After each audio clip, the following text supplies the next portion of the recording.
अगली सुबह घर में सब कुछ पहले ही जैसा था, लेकिन पूजा पूरी तरह से बदल चुकी थी। उसके मन में सिर्फ एक ही सवाल, चाहे जो हो जाए मैं इस कमरे का राज जानकर ही रहूंगी। पूजा किचन में काम कर रही थी, लेकिन उसकी नजर बार बार उस बंद कमरे की तरफ ही जा रही थी। बस एक बार अंदर देखूं कि सब साफ हो जाएगा। तभी सावित्री किचन में आती है। पूजा, मैं मंदिर जा रही हूँ, कोई बाहर जाए तो दरवाजा बंद कर देना। जी माँ जी। सावित्री जाने के लिए मुड़ी, पीछे पीछे पूजा भी आई। जल्दी जल्दी में सावित्री अपनी चाबी टेबल पर ही छोड़ दिया। पूजा की नजर उस चाबी पे गई। पूजा का दिल तेजी से धड़कने लगा। ये वही चाबी है, शायद उस कमरे की।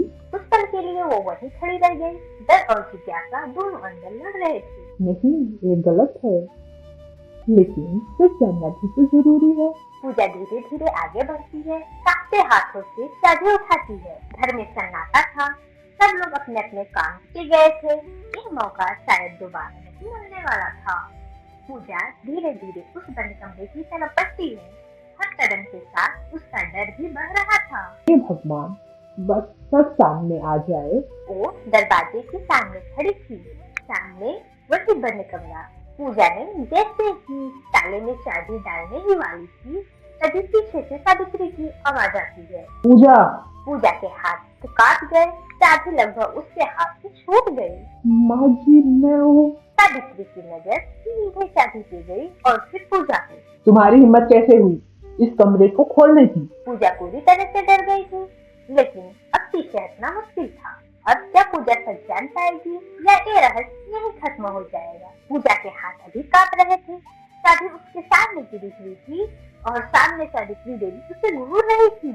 मैंने मना किया था ना, इस कमरे के पास भी मत आना। जी माँ जी, मैं बस क्या, मेरी बात की कोई कीमत नहीं है तुम्हारे लिए? पूजा कुछ सेकंड के लिए चुप हो गई, लेकिन आज वो चुप रहने वाली नहीं। माँ जी, आखिर ऐसा क्या है इस कमरे में? ये सवाल सावित्री देवी के सीधे दिल पे जाकर लगा। तुम्हें इससे क्या मतलब? जो जरूरी है वही जानो। मुझे मतलब है माँ जी, क्योंकि मैं इस घर की बहू हूँ। अब ये सिर्फ सवाल नहीं थे कि एक सीधा टकराव बन चुका था। हर चीज पे रोक टोक, हर बात पे डांट। हम लोग ठीक से जी भी नहीं सकते।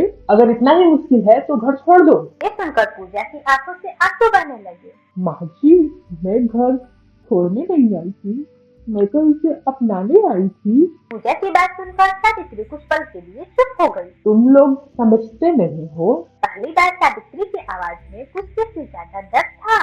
तो समझाइए माँ जी, हमें भी जानने का हक है। सावित्री ने गहरी सांस ली, जैसे वो कुछ कहना चाहती हो। इस घर में सब कुछ बहुत मुश्किल से बना है।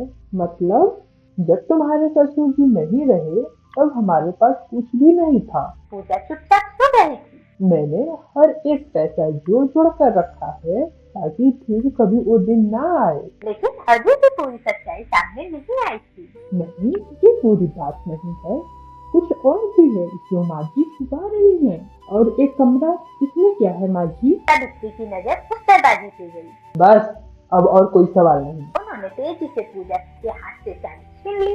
इस कमरे के बारे में कभी सोचने की कोशिश मत करना, समझी?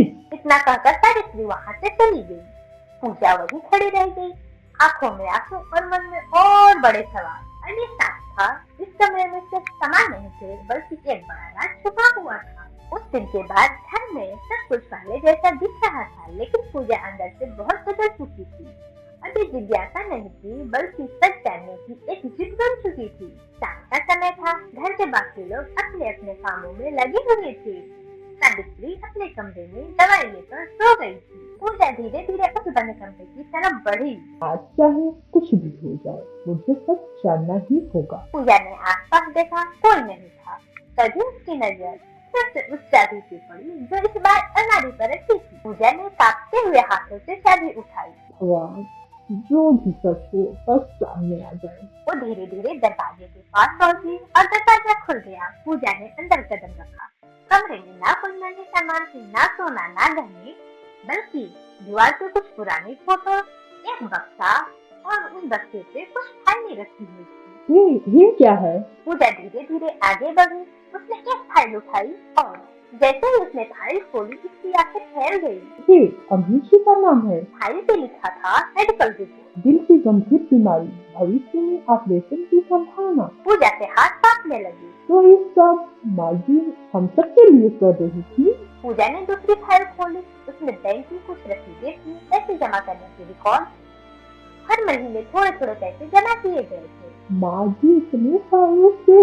अब पूजा को समझ आ रहा था हर रोक-टोक, हर टाल सबके पीछे एक ही वजह थी। तभी पीछे से आवाज आई। अब तो जान ही लिया तुमने। पूजा धीरे से पीछे मुड़ी।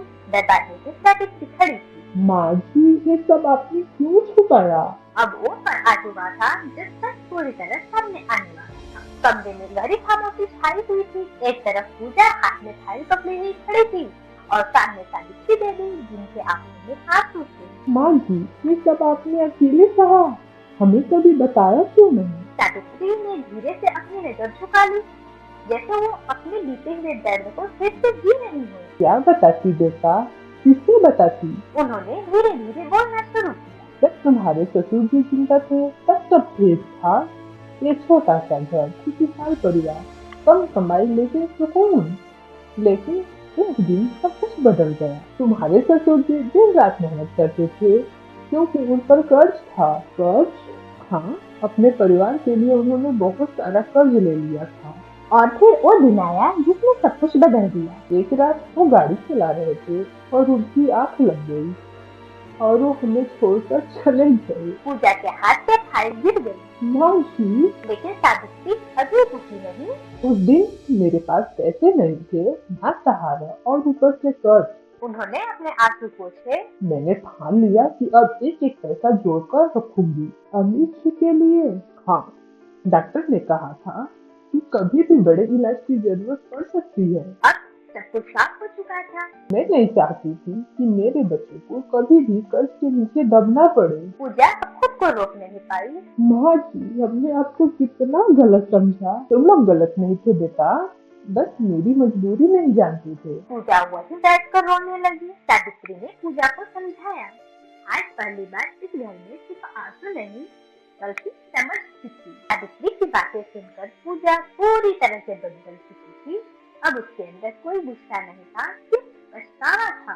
थोड़ी देर बाद पूजा और सावित्री कमरे से बाहर आई। अमित और राहुल दोनों हॉल में बैठे थे। पूजा, तुम ठीक हो ना? मैंने कुछ कहा तो नहीं? नहीं अमित जी, माजी ने बहुत कुछ बताया। क्या बताया भाभी? अभी तो सुने। पूजा ने धीरे धीरे सारी बातें अमित और राहुल को बताई। जैसे जैसे सच सामने आता गया दोनों के चेहरे के भाव बदलते गए। क्या माँ इतने सालों से इस सब अकेले कर रही थी और हम उन्हें गलत समझते रहे? अमित की आंखों में आंसू आ गए। मैंने तो कभी माँ से पूछने की भी कोशिश नहीं की और मैं हमेशा मजाक बनाता रहा। भाभी, हम लोग कितने गलत थे। तभी सावित्री धीरे धीरे वहाँ आती है। क्या हुआ बेटा, इतने चुप क्यों हो? अमित और राहुल दोनों एक साथ। माँ, हमें माफ कर दीजिए, हमने आपको समझा ही नहीं। दोनों भाई अपनी माँ के सामने सिर झुका लेते हैं। अरे पागलो, आते किस बात की? हमने आपको अकेला छोड़ दिया जब आपको हमारी सबसे ज्यादा जरूरत थी। सावित्री की आंखों से आंसू बहने लगे। तीनों एक दूसरे को गले लगा लेते हैं। आज इस घर में पहली बार किसी ने किसी को दोष नहीं दिया, सिर्फ अपना था।